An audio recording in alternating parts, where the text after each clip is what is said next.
Rejoice over her, thou heaven, and ye holy apostles and prophets, for God hath avenged you on her. And a mighty angel took up a stone like a great millstone, and cast it into the sea, saying, Thus with violence shall that great city Babylon be thrown down, and shall be found no more at all. And the voice of harpers and musicians, and of pipers and trumpeters, shall be heard no more at all in thee.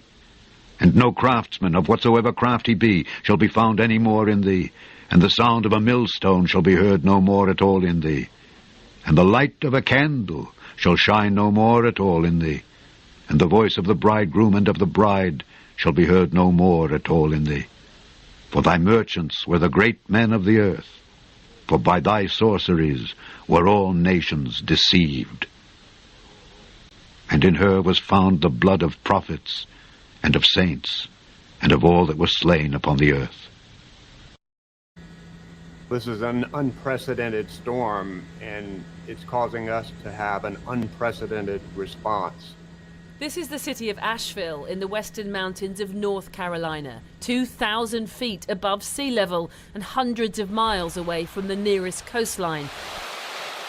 But such was the force of Hurricane Helene that nowhere in its path was safe. As many as 600 people are still on the missing list as search teams fan out across the state, navigating the worst flooding to hit the region in a century, with thousands of downed trees, power and mobile outages, and hundreds of closed roads. It's undescribable. I don't know, it just was covered in litter and trees and mud, and it's stinky, and it was all the way up the street up here. It just looked like the bottom of a river. And this is the surface of Lake Lure, an hour below the mountains of Asheville, now an apocalyptic stew of rubble and debris after Helene ripped through the state, unleashing torrential downpours and catastrophic mudslides, killing 47 in North Carolina alone so far, and more than 115 in total since last Thursday.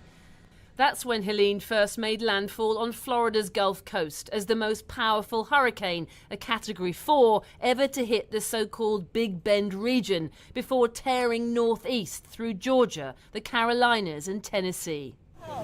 Homes were swept away in the storm that had been a Category 1 just the day before. But in a now all too familiar tale, Helene picked up massive amounts of energy from the unusually warm Gulf waters, exacerbated, scientists say, by climate change. The result was a 350-mile wide, devastating storm with wind speeds up to 140 miles an hour. This is the second powerful hurricane to hit parts of America in just over 2 months. And many predict scenes of devastation, not just on the coast, but deep into the country, could become the norm as rising temperatures from human-induced climate change take their ever more destructive toll.